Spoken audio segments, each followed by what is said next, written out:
Social media কিভাবে আমাদের ইমানের সাথে একটা অদৃশ্য যুদ্ধে জড়িয়ে পড়েছে তা নিয়েই আজকে আমাদের এই আলোচনা। চলুন এই আধুনিক সময়ের লড়াইটার গভীরে গিয়ে দেখি।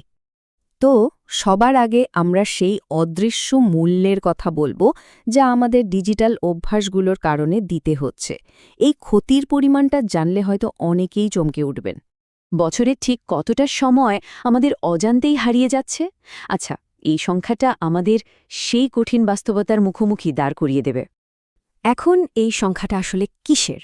এটা হলো সেই সময় যা প্রতিদিন মাত্র ৩ ঘন্টা স্ক্রল করার ফলে আমাদের জীবন থেকে হারিয়ে যাচ্ছে। মানে বিষয়টা কিন্তু শুধু টাইম পাস না, এর মানে হলো বছরে পুরো ৪৫টা দিন, মানে ১.৫ মাস সময় আমাদের আধ্যাত্মিক জীবন থেকে যেন চুরি হয়ে যাচ্ছে। আর সবচেয়ে ভয়ঙ্কর ব্যাপার কি জানেন? আমরা হয়তো এটাকে কোনো ক্ষতি বা পাপ হিসেবে ভাবছিই না, কিন্তু এই সময়টা চুরি হয় কিভাবে? আসলে প্রতিদিনের এই স্ক্রোলিং অভ্যাসটাই একটা সূক্ষ্ম ফাঁদের মতো, যা আমাদের ইমানকে একটু একটু করে ক্ষয় করে দিচ্ছে। প্রায়ই আমরা নিজেদের মনকে এই বলে বোঝাই যে, আরে খারাপ কিছু তো দেখছি না, শুধু সময় তো কাটাচ্ছি। কিন্তু আমরা প্রায় ভুলে যাই যে এই আপাত দৃষ্টিতে নির্দোষ বিনোদনও আমাদের অন্তরের ওপর একটা গভীর ছাপ ফেলে যায়। একটু ভাবুন তো, শেষ কবে কোরআনটা খোলা হয়েছিল আর শেষ কবে ফোনটা আনলক করা হয়েছে? এই ছোট্ট একটা প্রশ্নই কিন্তু আমাদের অগ্রাধিকারের আসল ছবিটা দেখিয়ে দেয়। আর এভাবেই একটা ভয়ঙ্কর চক্র তৈরি হয়। ফজরের আগে স্ক্রিনের নীল আলোতে চোখ, আর ফজরের পর গভীর ঘুম। সময় তো ঠিকই বয়ে যায়, কিন্তু ইমানের আলোটা নিভতে শুরু করে। এই যে প্রলোভন, ইসলামে যাকে ফিতনা বলা হয়, সেটা এখন আমাদের পকেটেই ঘুরছে। ধারণাটা পুরনো হলেও এর রূপটা কিন্তু একদমই নতুন। ভাবা যায়, রাসূলুল্লাহ সাল্লাল্লাহু আলাইহি ওয়াসাল্লাম শত শত বছর আগেই এমন একটা সময়ের কথা বলে গিয়েছেন যখন ফিতনা এতটাই মারাত্মক হবে যে সকালে একজন মুমিন থাকলেও সন্ধ্যায় তার ঈমান থাকবে না।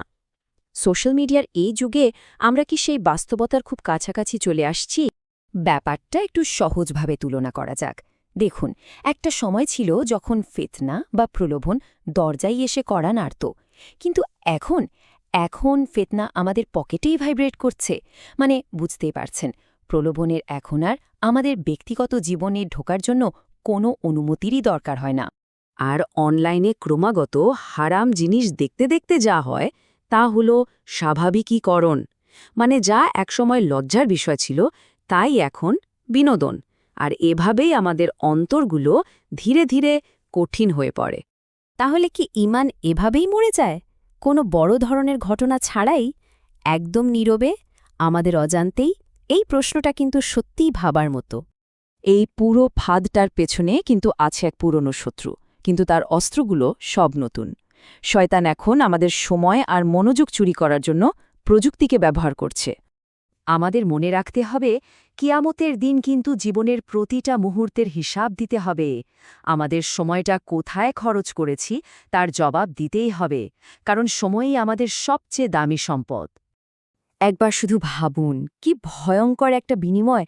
যে সময়টা দিয়ে হয়তো জান্নাত কেনা যেত, সেই মূল্যবান সময় আমরা খরচ করছি কয়েক সেকেন্ডের রিলস দেখে।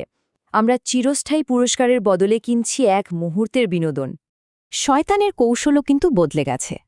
এখন আর তার কানের কাছে এসে ফিসফিস করে কুমন্ত্রণা দেওয়ার দরকার হয় না।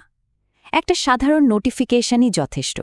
এই ডিজিটাল ডাকটাই আমাদের আল্লাহর স্মরণ থেকে দূরে সরিয়ে নিয়ে যায়। তবে আসার কথা হলো, এই ডিজিটাল গোলকধাঁধা থেকে বেরিয়ে আসার পথ অবশ্যই আছে। ঈমানের শান্তিকে আবার জীবনে ফিরিয়ে আনা কঠিন মনে হলেও এটা একদমই অসম্ভব কিছু না। এর সবচেয়ে সেরা সমাধান তো কুরআনই দিয়ে দিয়েছে। সত্যিকারের মনের শান্তি কিন্তু ঘণ্টার পর ঘণ্টা স্ক্রল করে পাওয়া যায় না, এটা কেবল সৃষ্টিকর্তাকে স্মরণ করলেই পাওয়া যায়। ফোন হয়তো আমাদের সাময়িক আনন্দ দেয়, কিন্তু আল্লাহ দেন চিরস্থায়ী প্রশান্তি। এখানে মূল বিষয়টা কিন্তু প্রযুক্তিকে ফেলে দেওয়া নয়। ফোন ব্যবহার করাটা হারাম না, কিন্তু ফোনের দাসে পরিণত হওয়াটাই সমস্যা। আমাদের প্রযুক্তিকে নিয়ন্ত্রণ করতে হবে, প্রযুক্তির দ্বারা নিয়ন্ত্রিত হওয়া যাবে না। তাহলে চলুন এই ডিজিটাল আসক্তির শেকল ভাঙার জন্য ৪টি সহজ কিন্তু কার্যকর পদক্ষেপ দেখে নিই। এই 4টি কাজ আমাদের জীবনকে আবার সঠিক পথে ফিরিয়ে আনতে দারুণভাবে সাহায্য করতে পারে। সব আলোচনার শেষে আমাদের সামনে একটা চূড়ান্ত পছন্দ এসে দাঁড়ায়। এই পছন্দটাই আমাদের বর্তমান আর ভবিষ্যৎ দুটোই ঠিক করে দেবে।